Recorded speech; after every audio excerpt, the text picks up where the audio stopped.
Where are you going? We haven't even started.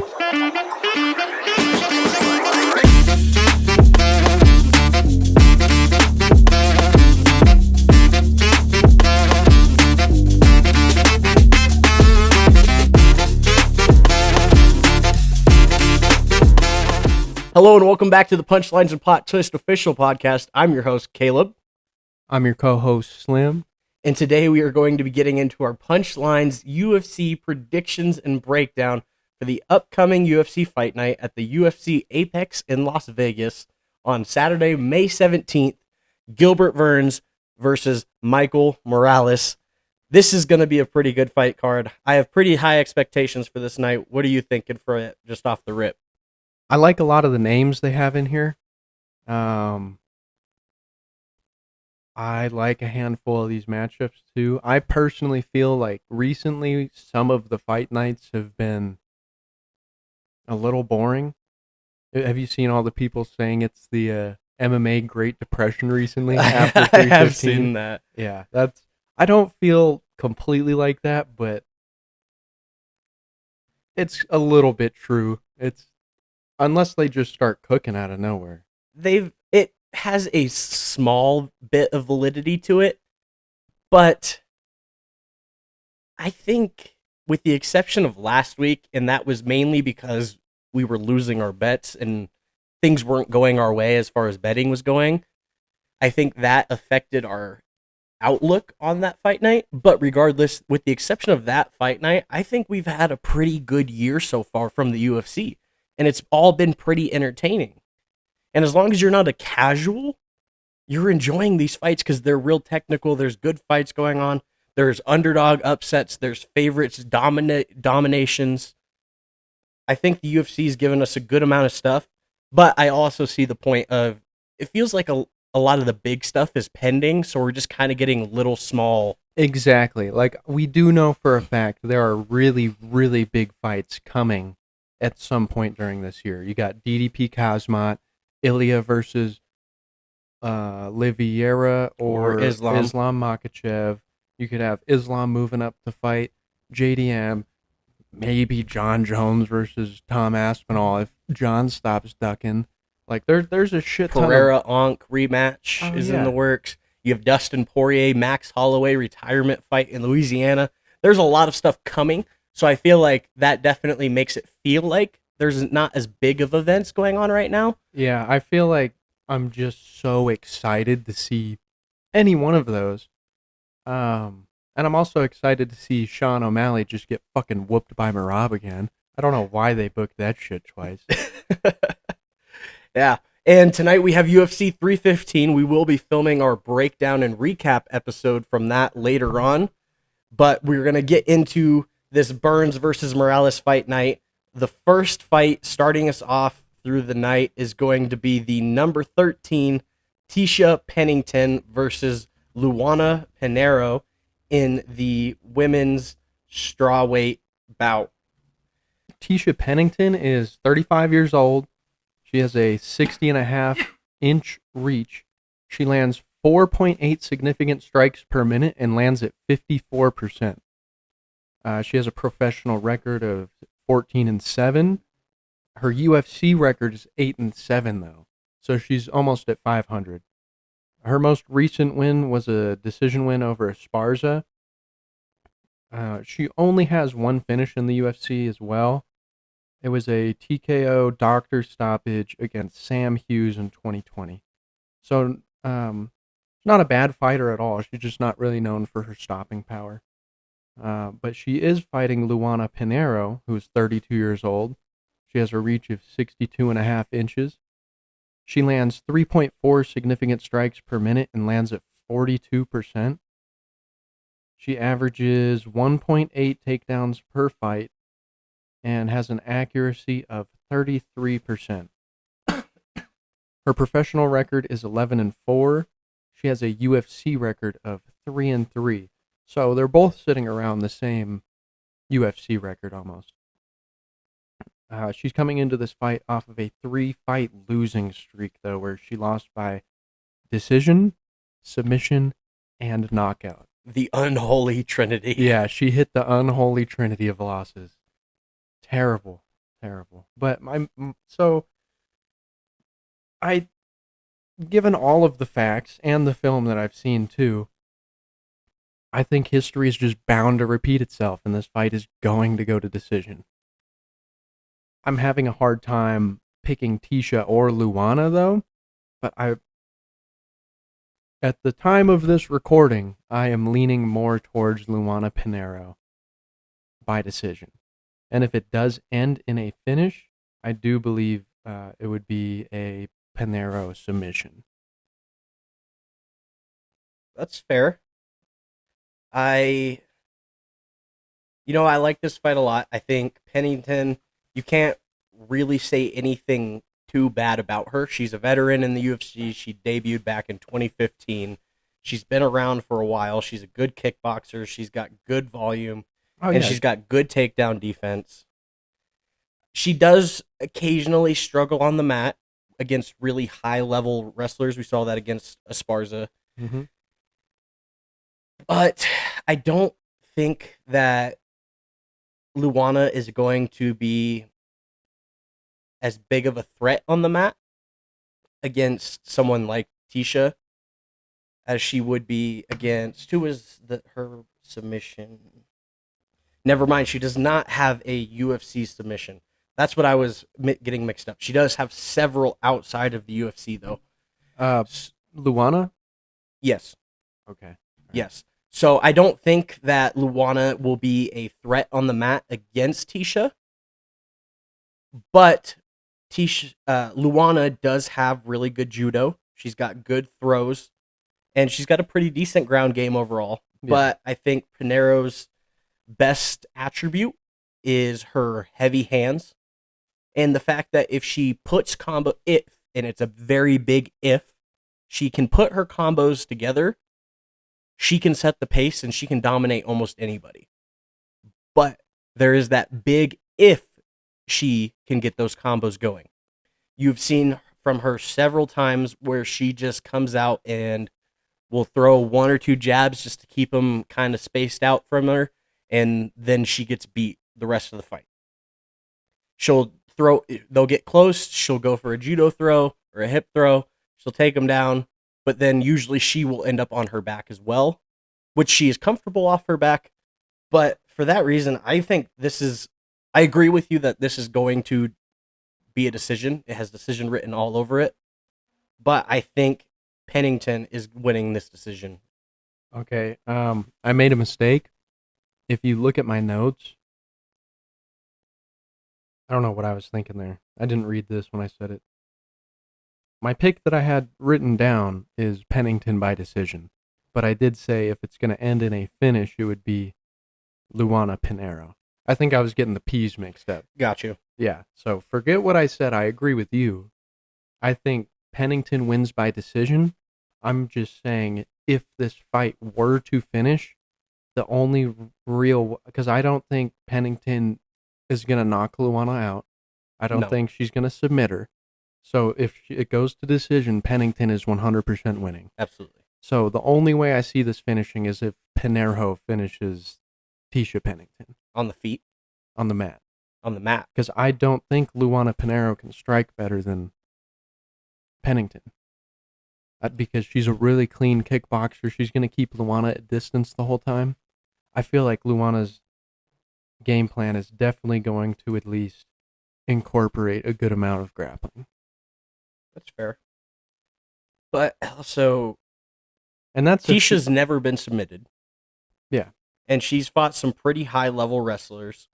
She has. No, she she won over Esparza in her last fight. In the decision. Yeah, and decision fight. She did not look great on the mat in that fight, which I mentioned, but she had enough to stay alive even against that high-level wrestler that Esparza is. But yeah, I think that this is Tisha's fight. I think Pinheiro has her best shot at winning would be knocking Pennington out on the feet or a TKO by punches and volume, but I do not see that being very likely. That's what I'm saying. I see the submission being slightly more likely because she has a history of them, if that makes sense. Yeah. it's there. It's just I don't think it's going to happen.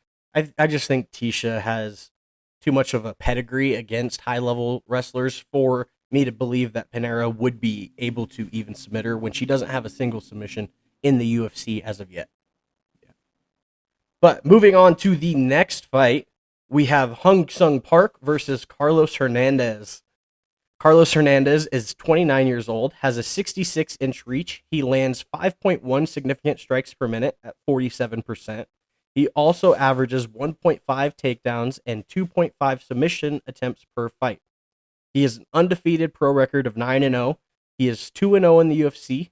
He has 4 pro wins by KO and 4 pro wins by submission. His last fight ended in a KO.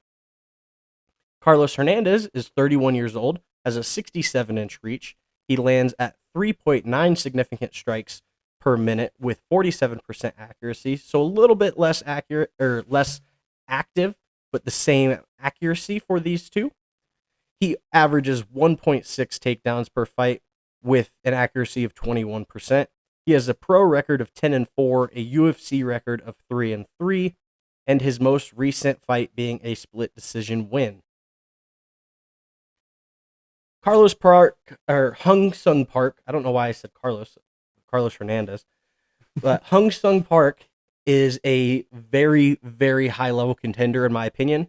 He's got really good striking. He mixes it up really well. He's got great movement. He's comfortable off his back. He's a well-rounded grappler all the way around, offensively, defensively. And he's just a problem all the way around. He's well-rounded. He's a threat on the feet. He's a threat on the mat. He is 9-0. And for that reason, I'm a little bit scared. And I am too. My pick for this fight will totally depend on Navajo Sterling's performance tonight. But that I'll get into that in a little bit. Hernandez, he is a good grappler, especially defensively. He's really good in scrambles. He's got a good gas tank on him. He's got decent striking, but I think he's also just a smidge chinny. And I really want to take Park in this, and I think that Park probably wins by finish, whether it's submission or KO. But it is 2025, and 2025 is the year of undefeated prospects losing that O. Everybody catches an O at least once in their career for the most part. And it seems like in 2025, it's the year of the undefeated prospects just catching that O or losing that O. We saw it happen with Bo Nickel last week. And Bo Nickel was a prospect I was very high on and very confident in winning that fight at first. And he just got beat up, man. And for that reason, I'm starting to really buy into the angle of the 2025 O Snatchers. And if it happens again tonight with Navajo Sterling, who is another prospect I am extremely high on and should win this fight by all means, if he manages to lose this fight, my bets for this fight and at least one other fight on this fight card will instantly flip. So as of right now, I'm taking Park. But if Park loses, or if Sterling loses tonight, Hung Sung Park is also losing to Carlos Hernandez. By no means should he lose to Carlos Hernandez, but the 2025 O Snatcher angle will dictate that it will happen, in my opinion. That's a valid pick. Have you read my notes? No, I have not. We got the exact same thing on here. Let me read them to you. Carlos Hernandez looks good on the ground, so I don't know if Park's necessarily going to be able to out-wrestle him right away or fast.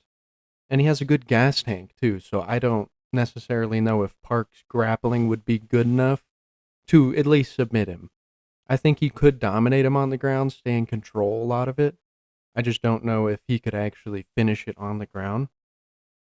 And after that, I said, this being said, this year has not been good to fighters with an undefeated record. But I think Hung Sung? Yeah, I spelled it wrong in there. Hung Sung Park. No, I didn't. Yeah, Hung Sung Park will break the curse. And I'm personally hoping for a highlight knockout on the prelims by Park. That's my pick. That's where I would lean to, would be towards the KO, because Carlos does have some good defensive wrestling, defensive grappling. but That's I think Park is also, he could win as long as the curse is not real for this man. He should win this by whatever he wants, in my opinion. whatever he chooses. But I'm kind of waiting to see the Navajo Sterling fight too, because by all means, from what I've seen, it's not even an opinion anymore. I'm sure it's more leaning more towards the fact that Navajo Sterling should just knock this motherfucker out cold tonight. Yeah. So if he ends up getting dropped or submitted or just finished brutally, the faith might be gone. So absolutely, I actually agree with that. I don't like playing into superstitions. It's been rough. It's been rough. I don't love all the angles in the UFC most of the time, especially for betting, except for the Brazilian lesbian with the neck tattoo. That one has never failed me. But yeah, this one, it's something in the air this year, man. It's not good for undefeated contenders, man. If I was an undefeated contender, I'm taking a year off and I'm trying again January 1st, 2026. I am not taking a fight in 2025. Yeah.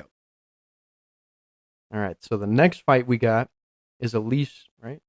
Yep. Okay, I was making sure I didn't scroll too far. Elise Reed versus Denise Gomes. Women's strawweight bout. Elise Reed is 32 years old. She has a reach of 63 inches. Pretty decent. She lands 3.5 significant strikes per minute and lands at 66%. She averages 0.5 takedowns per fight, and she has a 60% takedown accuracy. She has a pro record of 8-4 and a UFC record of 4-4. All 4 of her wins were by decision, but every time she has lost in the UFC, she has gotten finished. And her most recent fight was a decision win, though. That's just a little fact I wanted to throw in there, I noticed. Denise Gomes is 25 years old and has a 63-inch reach. She lands 4.5 significant strikes per minute. She lands at 59%. She averages 0.7 takedowns per fight and has a 25% takedown accuracy.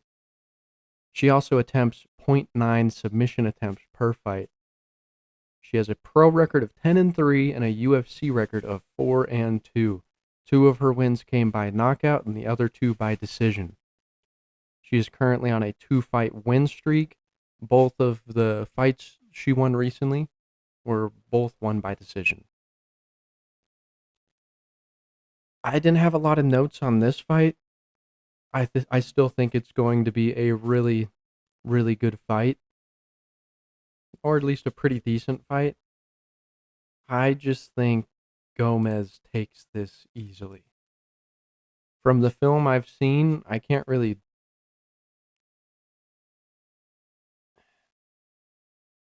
Yeah, I just have Gomes.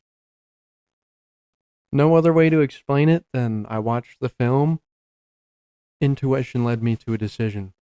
I'm just going to stick with it. I didn't see anything on film from Reed that would make me think she could beat Gomes. She has pretty decent striking, Reed does, but she can be very slow at times.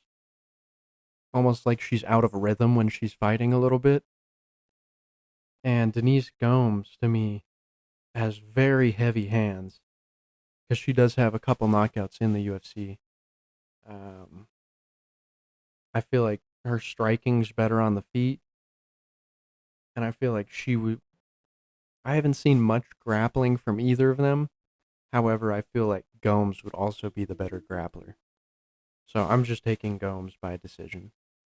Yeah, so women's strawweight is my favorite women's division. I pay a lot of attention to a lot of these fighters, and I had a pretty good baseline for both of these women beforehand, but I did dive back into the film and refresh my memory on these women.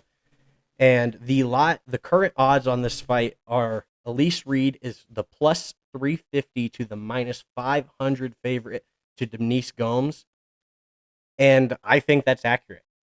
I I like Elise Reed a lot, but she is another one of those fighters with a big if attached. If she can get her striking going, she's really good at them. She's a very good striker. She's very clean. She mixes in punches and kicks really well. She puts good combinations together. She's got good movement, and she's really, really fast. But that big if comes into play where it takes her a long time to get that striking going. She takes a round and a half, sometimes 2 rounds to get those reads made. And then it's a 50-50 shot at that point on whether she's able to come alive or not. And against a heavy-handed opponent like Denise Gomes is, it's going to be a huge problem for Reed. Gomes has very heavy hands. She counters very well. She puts really good combinations together. In the clinch, she has wild pressure, and she keeps her knees active, and she's always putting damage on her opponents.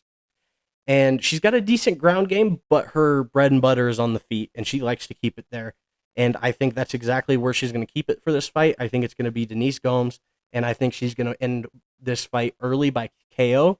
If not, she will definitely get a dominant decision win over Elise Reed. But I would tend to lean towards that KO from Gomes in this fight. Yeah. I like that. I like those picks. Yeah, there's not much to say about that one. You've got to keep in mind, too, Gomes is 7 years younger than Elise Reed. Yep. So I feel like the age will most definitely play a factor in like the gas tanks, in the difference in durability between the two as well.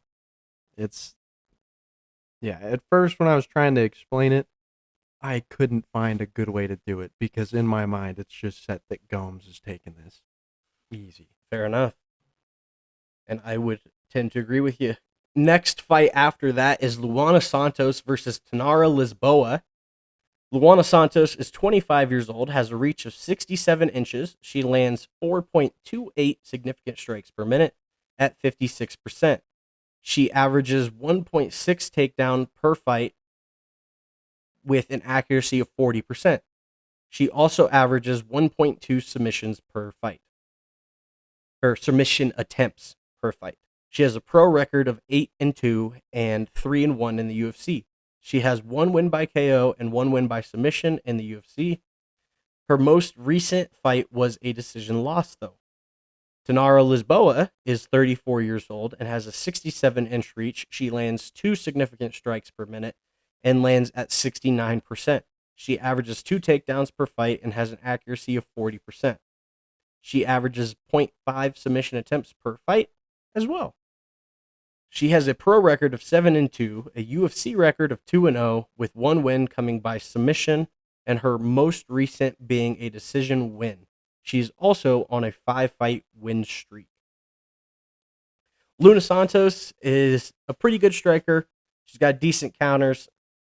She gets hit a lot, though, but she does have a good chin. She has high-level judo.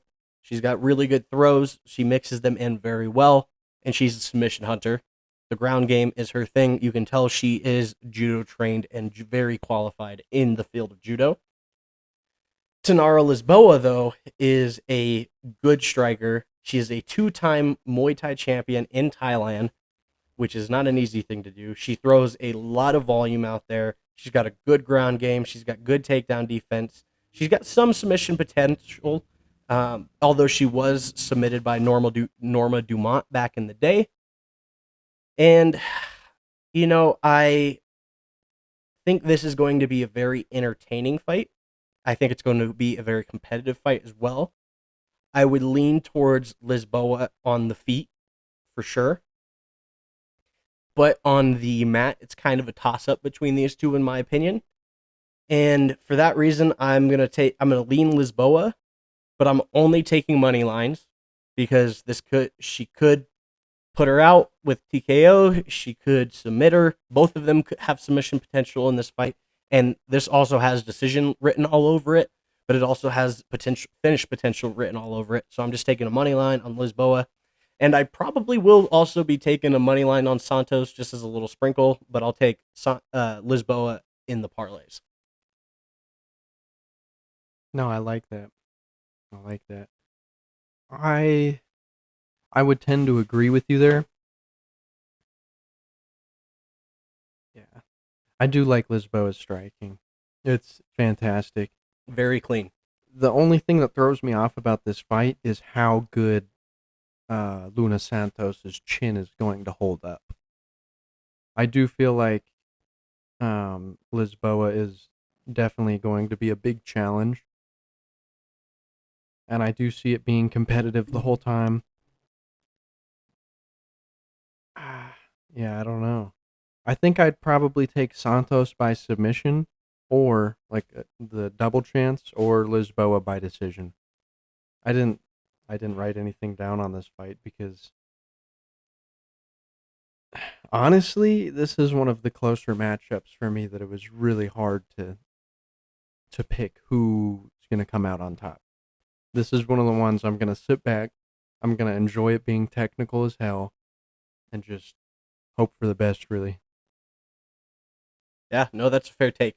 It's Yeah, some of them you just got to skip out on, dude. And this, just enjoy as a fan. yeah, this one for me, I didn't feel like I could confidently put a pick together for this fight, so skip it and enjoy it.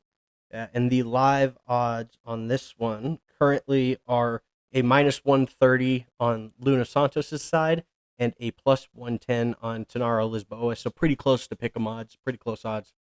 And I think that's exactly where this fight is. I think that's 100% accurate. Yeah, but nonetheless, this should be a really fun fight to watch. Next up, Jared Gordon versus Thiago Moses. Lightweight matchup. I think this fight's going to be fantastic. I'm going to read to you the fighter info first, and then I'll dive back more into my opinion. But Jared Gordon is 36 years old and has a 68-inch reach. He lands 5.75 significant strikes per minute, and he lands at 67%. He averages 1.7 takedowns a fight, and he has a takedown accuracy of 31%. He has a pro record of 20-7, but he has a UFC record of 8-6-1 no contest. He is coming off of a split decision loss, and he only has 2 knockouts in the UFC. The rest of his wins are by decision. And going on to Thiago Moses, he is 30 years old. He has a reach of 70.5 inches. He lands 2.5 significant strikes per minute. He lands at 48%. He averages 1.3 takedowns a fight and has an accuracy of 35%. He also averages 1.1 submission attempts per fight. And Moses has a professional record of 19-8 with a UFC record of 8-6. He has 3 submissions and 1 knockout, and he is coming into this fight off of a decision win. So, unfortunately, I can see the future with this fight. Do you want to know what I see? Sure. Gordon losing. That's all it is. It's kind of like the Gomes fight we were talking about earlier. It's the only way I can see this going. Gordon is not winning this fight, in my opinion. Moses is going to win by submission. Might be a wild pick. I don't think so. I heavily believe Moses will submit Jared Gordon. Yeah, I think that this is a very close fight, but I'm on the opposite side.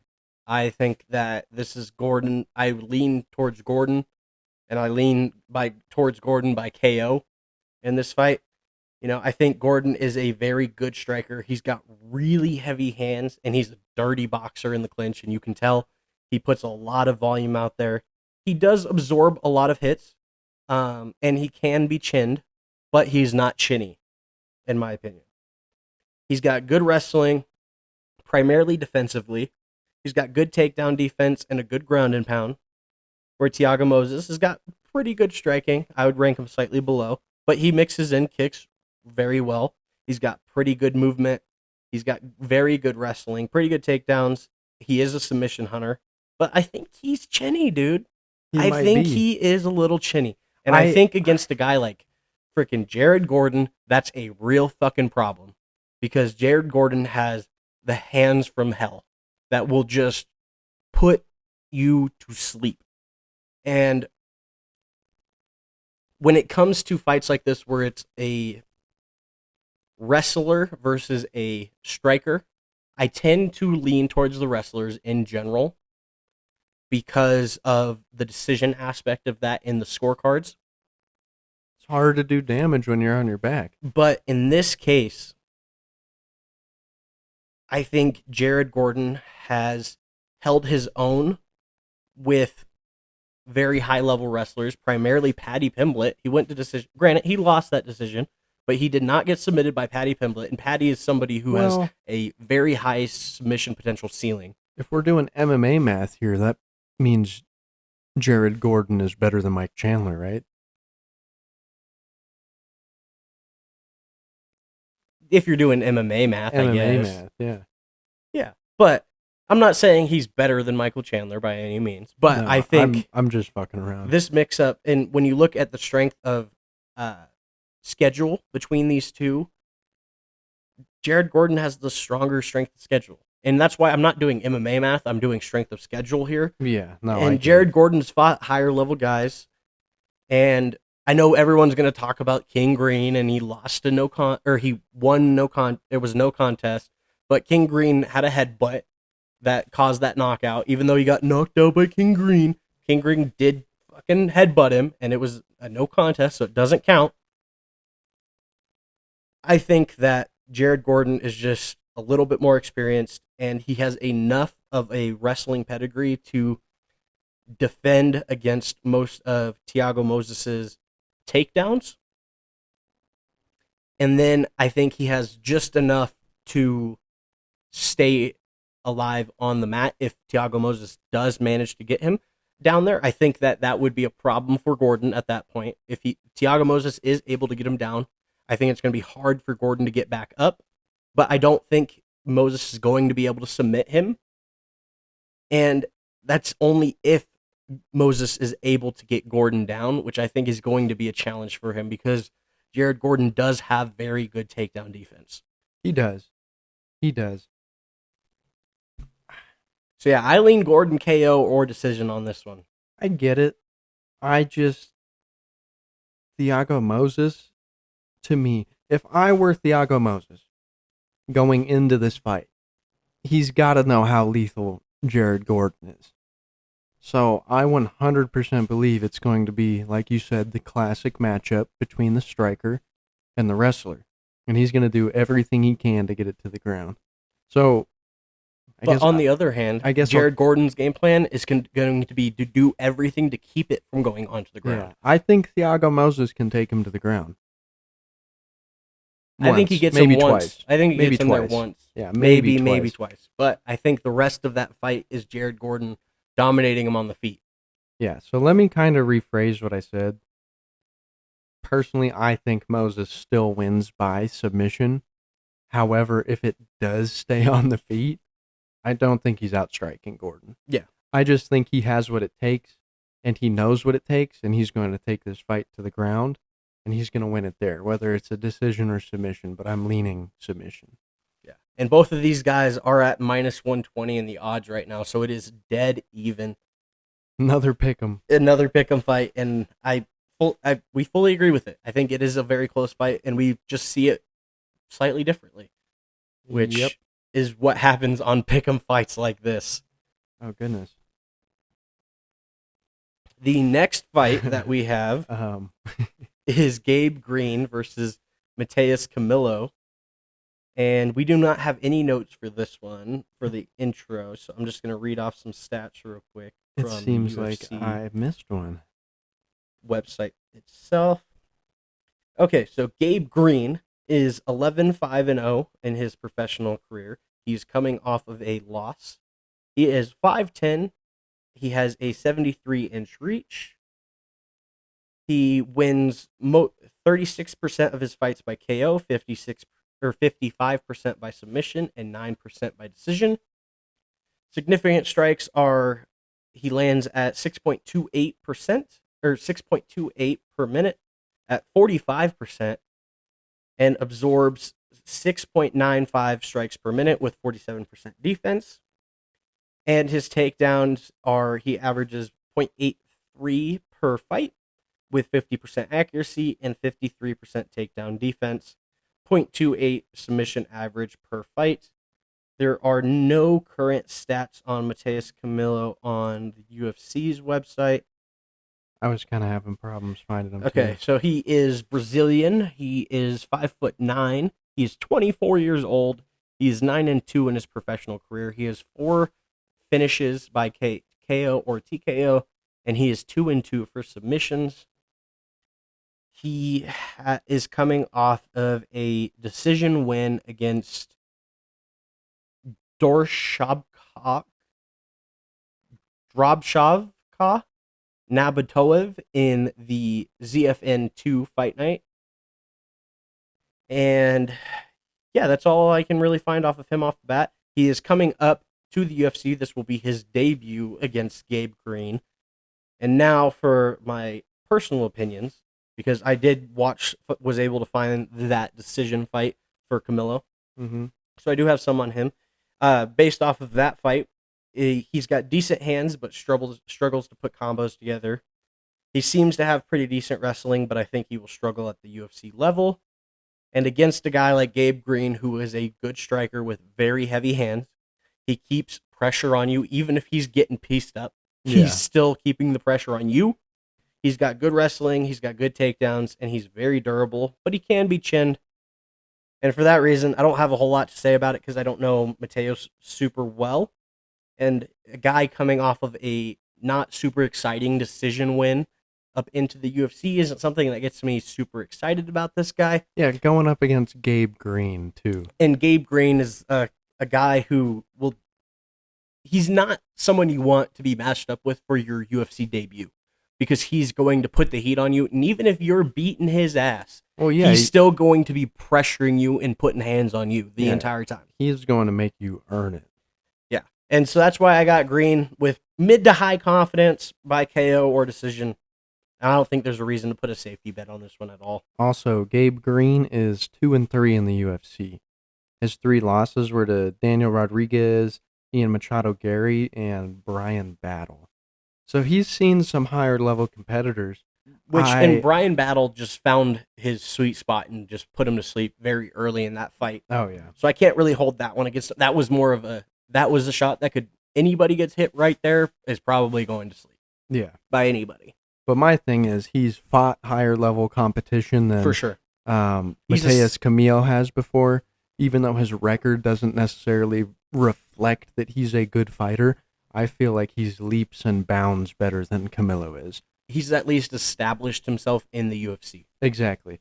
Yeah, because on my notes, I literally have Green by whatever he wants. I will say, the only thing I did have to go off of, I didn't even watch that whole fight. I watched the first 2 rounds of Camilo's fight, that decision win, and just watching that and what I know about Gabe Green and rewatching his film, yeah, there's no way. I 100% am taking Gabe Green. Fair enough. Yeah. Next fight up is Julian Erosa versus Ezequiel Costa. Hell yeah. All right, so Julian Erosa is 35 years old. He has a 74.5-inch reach at featherweight, too. He's got some long arms, dude. He fights out of the southpaw stance. He lands 6.4 significant strikes per minute and lands at 53%. He also averages a little over 1.5 takedowns per fight and has a takedown accuracy of 53%. And he averages almost 1 submission per fight. He has a professional record of 31-12, and he is 8-6 in the UFC. He is on a 3-fight win streak, 2 by submission, and his most recent dominant knockout win over Darren Elkins. Which I know I've gotten a lot of my picks wrong, but I do remember you did pick Darren Elkins, and I'm sorry. That was one we argued about for a little bit. That was a fantastic fight. If you guys haven't seen it, check that one out. But going on to Melky Costa here. He is 28 years old and has a 71-inch reach. He lands 3.9 significant strikes per minute. He lands at 61% and has a takedown average of 1.9. He has a takedown accuracy of 34%, and he averages 1.2 submission attempts per fight. His professional record is 23-7. He has a UFC record of 4-2. He is currently on a 3-fight win streak as well, with 2 coming by submission and 1 by decision. So going into this fight, I do think that both fighters are very well versed in the ground game. Melky Costa is pretty slick on the ground. His gas tanks looked pretty decent. The same thing with Julian Erosa. In their last 3 fights, they both have 2 submissions as well. However, I do think Erosa is a way better striker that throws a lot of volume during his fights. He likes to keep a decent amount of pressure on. I mean, yeah, the cool thing about this card is that, to me, a lot of these fights are very, very close, and I don't know which way I'd want to lean. Personally, I'm leaning towards Erosa in this fight because I feel like he has the striking edge, and I don't know if either one of them is going to be able to find success on the ground since they're both high-level grapplers. So I'm kind of marking submission off the list for either one of them. And if we're coming down to striking, I think Erosa just batters him up. So I would take Erosa by knockout or decision. Yeah, no, I would. Before I say anything about how I feel about that, let me just get into mine a little bit. Okay. I'm here to listen. I'm all ears. Julian Erosa is a very good striker. He puts a lot of volume out there. He does absorb a lot of damage, but he's not chinny. He hasn't shown that in any way. He just eats that damage really well. He's got really good grappling, especially offensively, but that defensive grappling is still there. Like you said, he's got those really, really long arms, especially for featherweight. So that submission is always live for him, especially those anacondas, those darces, those guillotines. Those long arm submissions are exactly what Erosa is very good at. Costa is a pretty good striker. He mixes it up fairly well. He's got decent movement. He's got really good wrestling. He's got really good takedowns. And he does have a lot of submission potential as well. But, like you said, Julian Erosa versus Darren the Damage Elkins. Oh, he put damage on him all right. Was a fight that I had Darren Elkins in, and Julian Erosa put him to shame. And it showed that I was very, very wrong in picking against Julian Erosa. I thought he wasn't that good beforehand, and I thought Darren Elkins was just going to manhandle him, and he proved me wrong. And from that, I told you that night, I will not bet against Julian Erosa in his next fight, and that's exactly what I'm doing here. I think it's Julian Erosa by KO or submission. I think that he can catch those anacondas or the darces. I think that's the only way he can submit Costa, because Costa on the ground is a very big problem, and he's very skilled. Exactly. But I think those like stun and jump a ghillie is very live for him as well. But I would lean towards that KO prop, but I'm going to take Julian Erosa by finish. Whatever he wants this fight. I don't see this going the distance. I don't see Costa going very far on this. Dude, I like that pick. Yeah. We got the exact same thought process here. I did pick Erosa in his last fight against Darren Elkins. I can't even cap, though. I didn't think he was going to do that to him. So, I mean, he kind of proved something to everybody, even the people that were rooting for him and the people that were rooting against him. So now that he's coming up against Melky Costa, yeah, I just don't see that one ending good for my boy Costa. Yeah, for sure. I would agree. Next up is Dustin Stolfus versus Nursultan Ruzaboev. Stolfus is 33 years old. He has a 75-inch reach. He lands at 3.4 significant strikes per minute with 57% accuracy. He has a takedown average of 2.3 per fight with 41% accuracy and a submission average of 1.1 per fight. He has a professional record of 16-6 and a UFC record of 3-5. His last fight was a KO win over Marc-Andre Barriault. Ruziboev is 31 years old and has a 76-inch reach. He lands at 2.75 significant strikes with 48% accuracy. He has a takedown average of 0.6 and has a 100% takedown accuracy with that. He has no average submission attempts per fight, but he does have a pro record of 35-9-2, and he is 4-0 in the UFC, winning 3 out of the 4 fights by KO. His one loss was a decision to Joaquin Buckley. So he is 4-1 in the UFC then? Because he did lose to Buckley. Hold on. I might have had a typo. Might have had a typo. 1, 2, 3, 4. So he's 3-1 in the UFC. There we Okay. go. Yep, because he did lose to Joaquin Buckley. I did have a typo. All right. Stolfus is a high volume striker. He's got decent defense, but he absorbs a lot of punches. He's got pretty good defense wrestling, especially defensively, and he's got pretty good takedowns. He's got some submission potential, where on the other hand, Ruziboev is very, very, very, very, very, I'm just going to throw one more, very on there just for good measure, heavy-handed. This guy has the power of Zeus and Poseidon in his left and right hands, dude. He just puts a lot of power behind every single punch, and he's pretty accurate with every single one of those punches and seems to find those sweet spots to hurt people in the body or on the head or the legs. He mixes up his striking very well. He also absorbs a lot, but he just tanks that damage. He's got good ground and pound, and he's got lots of submissions outside of the UFC, none in the UFC. So I would assume he's got pretty high level grappling, especially offensively, even though that hasn't been shown a ton in the UFC. My pick for this one's pretty easy. This is Ruziboev by finish, more than likely KO, and I more than likely think it's probably the first or second round that it happens. And I think Dustin Stolfus is not that good.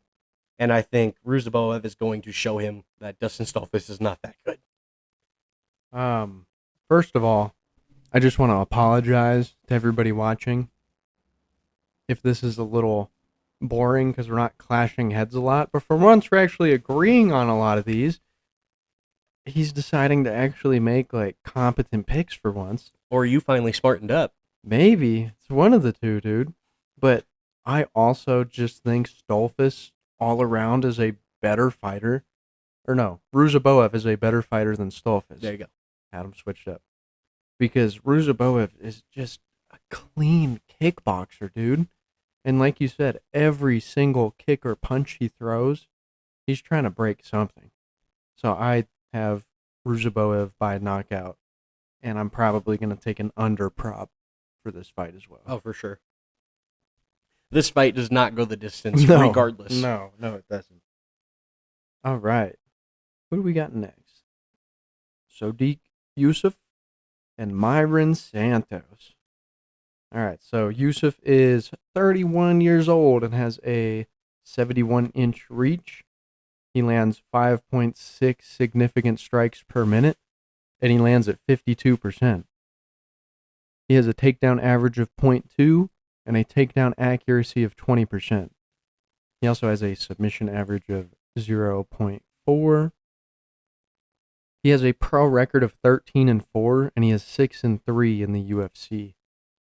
2 wins by knockout and 1 by submission in the UFC. He is coming into this fight on a 2-fight losing streak, though. His last fight, I can't really hold against him. He did get knocked out by Diego Lopez. Nobody can blame him for that. Even though Diego Lopez lost to Volk, the dude still kind of proved his point. He's like, I'm a bad motherfucker and I'm going to be back. We're not talking about that right now, though. Myron Santos is 24 years old and has a 72-inch reach. He lands 4.1 significant strikes per minute and lands at 49%. I couldn't find a takedown average, accuracy, or submission average on him. He has a pro record of 16-1. He is 2-0 in the UFC, and his most recent fight was a split decision win over Francis Marshall. This one I purely went off of just intuition, off like watching the film. I didn't really break it down too much. I will say that Yusuf is very active on his feet. His wrestling looks all right. Pretty decently well-rounded fighter, making his way up. You know, he's not fantastic at everything quite yet, but he's pretty well-rounded. Santos is good at striking, though, and he has, I'd probably say, decent wrestling, too. I'd almost want to put them at, like, the same level. I don't think one would out-grapple the other in this fight. But I am taking Yusuf by knockout. That's what my gut's telling me, and I gotta stick with it. Yeah, no, I don't hate that at all. I think that this is a very competitive fight. I think Yusuf is a very active striker. He puts good combinations together. He's got good power with those punches in those combos. He's got decent wrestling, just like you said. He's got good takedown defense, and he has some submission potential. Santos is very young and new to the UFC. He's done pretty well in the UFC, though, so far. He's got good striking. He also mixes it up pretty well. He's got good power as well and decent wrestling with good takedown defense. I think this fight plays out on the feet. I don't see this going to the mat. I think they both have good takedown defense, and neither of them have good enough takedowns. If it goes to the mat, it's because of a knockdown or a slip, in my opinion. And I would probably agree with you and lean Yusuf, just because of his strength of schedule and the fact that he's more established in the UFC. He's fought some really good opponents. You said his most recent loss was to Diego Lopez. The one before that was to Edison Barboza. So neither of those can really be held too much against him. No. But I really don't want to pick a winner for this one because I do like Marion Santos. He's a good contender. I think he's going to go very far. And he's already lost his O. He's already lost. That's not something you really have to worry about with him being that undefeated and having to catch that angle. But I would lean towards Yusuf just because of his experience. But my overall pick for this fight is just going to be that this fight ends in KO. I think one of them are going to knock out the other. And I don't think this goes to decision. I think it's going to be a very active fight on the feet most of the fight. And one of them will find that lucky shot. They both have a lot of power behind their punches. And they both have a lot of KO potential. And I think that's how this fight goes. That's a pretty valid assessment. I do like Myron Santos as well. I can't see him outstriking Yusuf. I really can't. And like you were saying, it's almost like they'd be at a stalemate trying to get to the ground. So that's why I'm picking Yusuf too. Yeah, no, and that's very fair. What is that? 3 in a row? Yeah. 3 fights in a row we agreed on? Yeah. Something's that wrong, one I wouldn't dude. say super agreed on because I just want to. I'm not picking a winner on that one. You picked knockout. I picked Yusuf knockout. Yeah. I just picked the It's fighter. close. Yep. Yeah, very sure. It's good enough. And I do think it's possible for Yusuf to win by KO. Very much so. But the next fight, the co-main event, is going to be Rodolfo Bellato versus Paul Craig at the light heavyweight. It's a 3-round fight. I wish this was a 5-round fight, but it's a 3-rounder. Rodolfo Bellato is 29 years old and has a 77-inch reach. He lands 6.2 significant strikes per minute with 63% accuracy. He has a takedown average of 1 per fight with 30% accuracy. He has a .35 submission average per fight. He is 1-0-1 with a draw in the UFC. He does have 7 wins by KO and 4 by submission. in his professional career. Paul Craig is 37 years old. He has a 76-inch reach. He lands 2.5 significant strikes per minute, and he lands at 55% accuracy. He has a takedown average of 1.5 per fight with 20% accuracy, with a submission average of just under 1.5 per fight. He is 9-9-1, with that 1-1 being a draw. He is, in his UFC career, he has 4 wins by KO and 5 losses by KO, and he has 13 submission wins. Paul Craig is who I'm going to start with.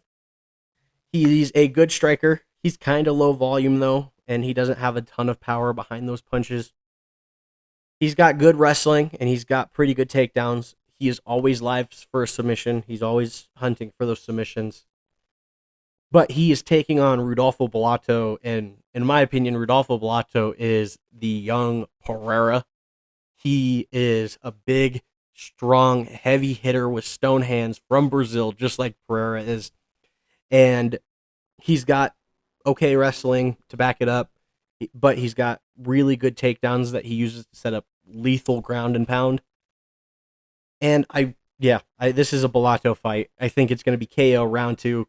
Paul Craig's been knocked out more than he's knocked people out, and I think with against a guy like Bellato with just heavy, brutal, powerful hands, I think Paul Craig's going to get knocked out in the second round. I like that.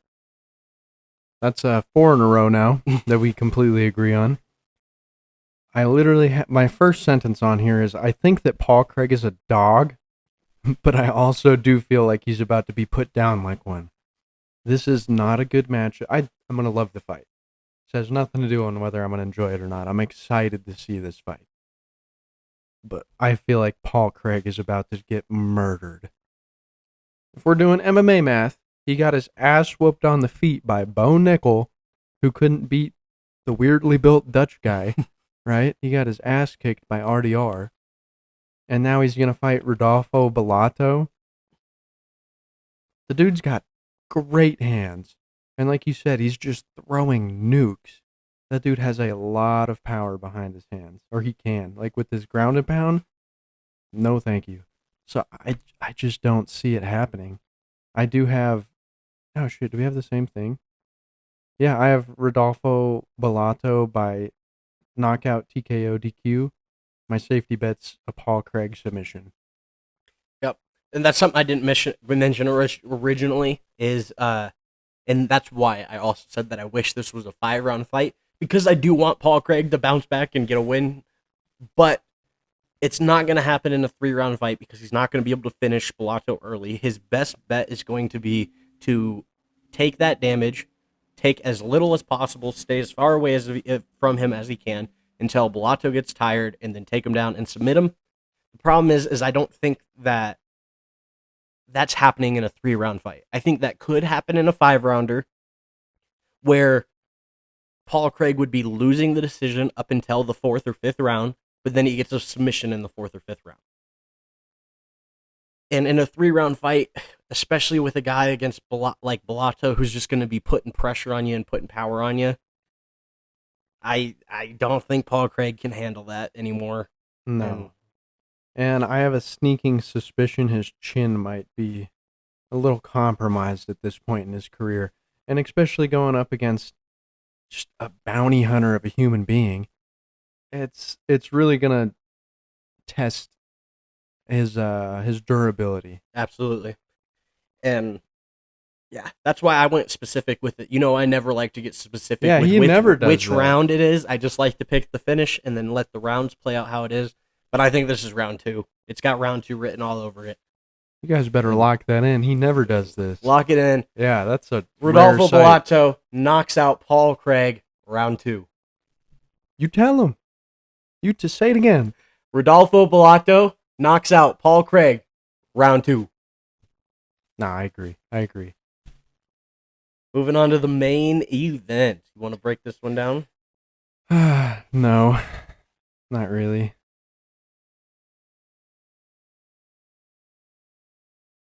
Oh, okay. You were being serious. Yeah. Gilbert Burns, who is the... Oh, goodness. Why am I blanking so hard? Number 8. Yes. What division are they in? I can't believe I'm forgetting this. Middleweight. Welterweight. I don't know why I was thinking middleweight. Yeah, welter. Yeah, that was... Maybe I am a casual. All right. Gilbert Burns is the number 8 ranked welterweight, and he is fighting Michael Morales, who is the number 12th ranked welterweight. This is going to be a banger I don't think people are talking enough about yet. Gilbert Burns has been in the UFC for so long now, and he's put on so many wars and just different battles and impressive performances. I am also a huge Michael Morales fan, though. So I'm kind of torn on who to pick.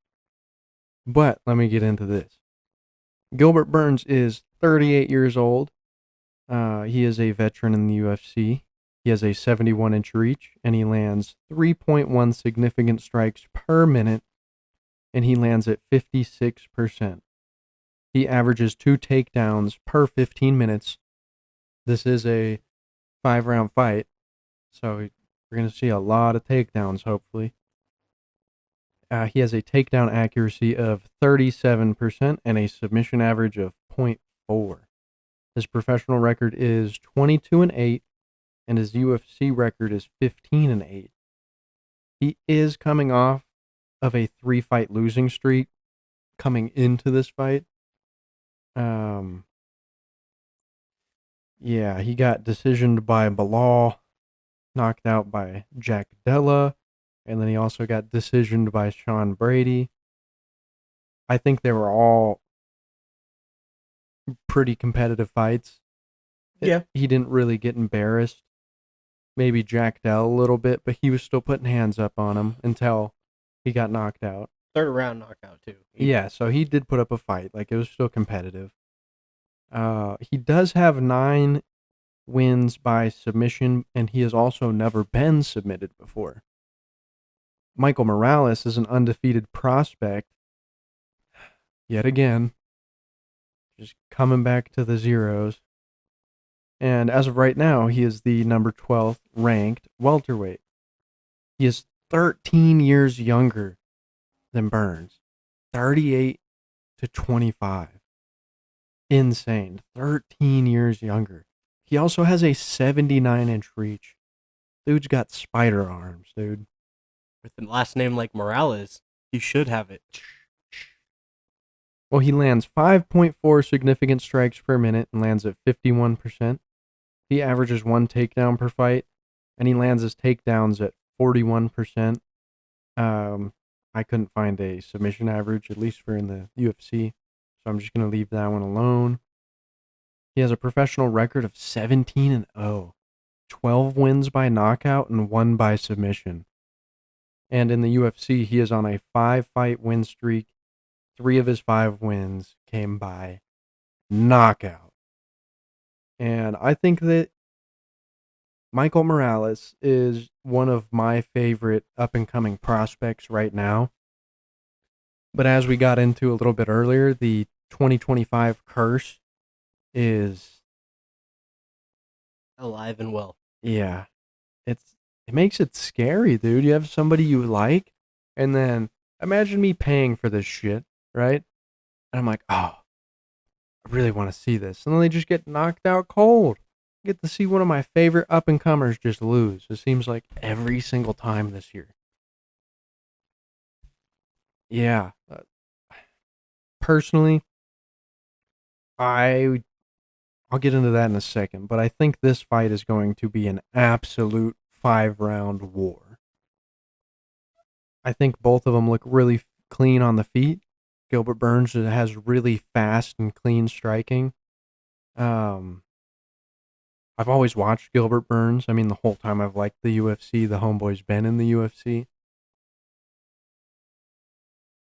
I really would like to ride with my boy Burns, though.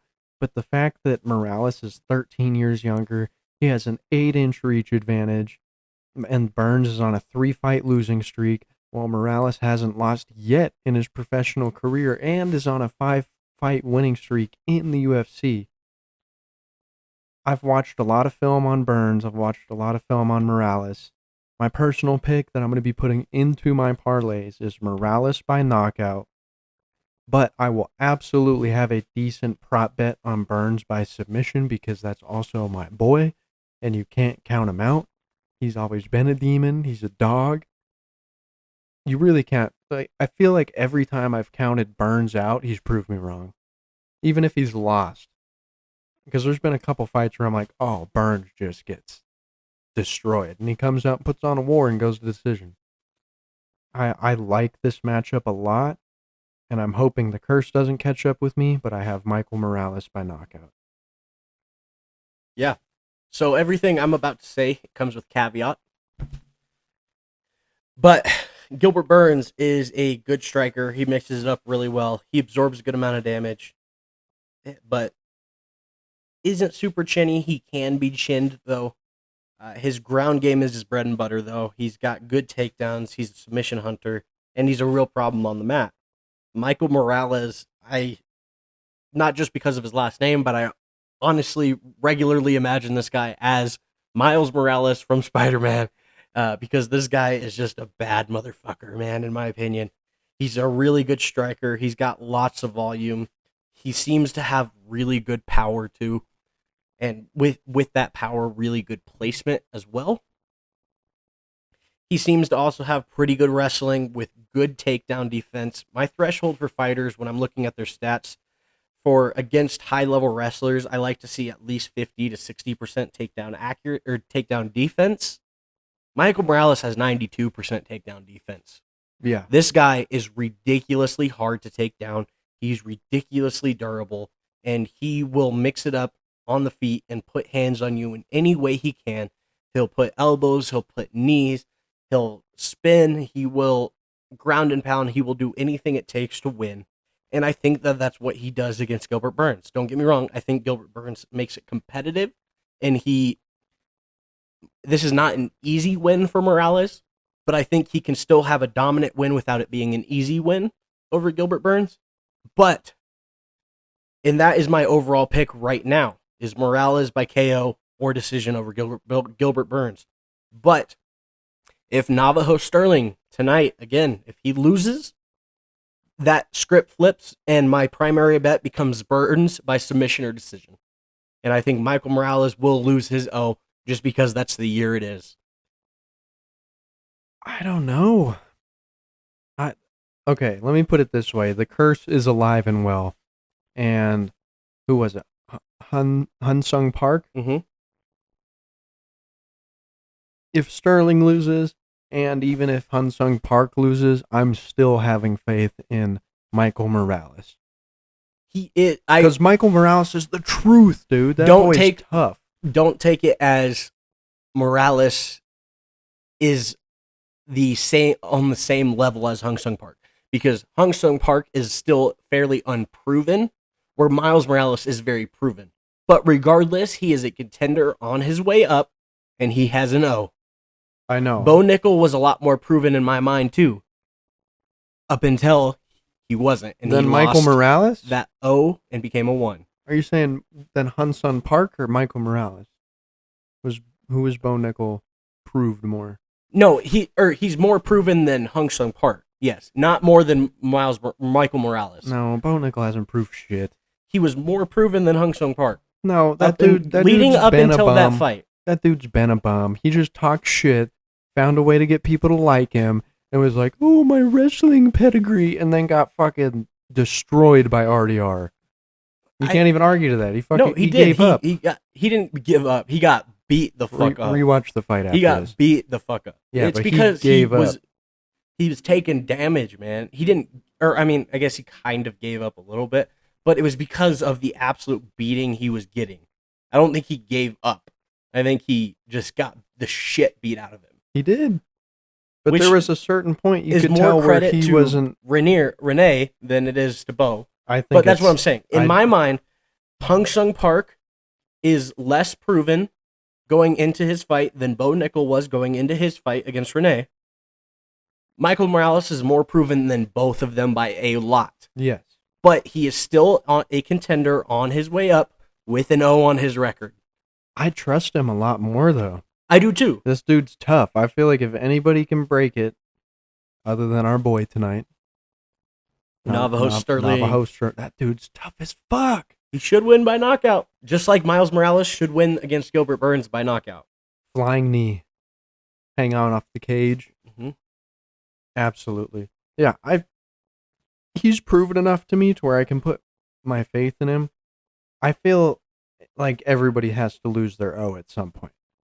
Obviously, unless you're Habib.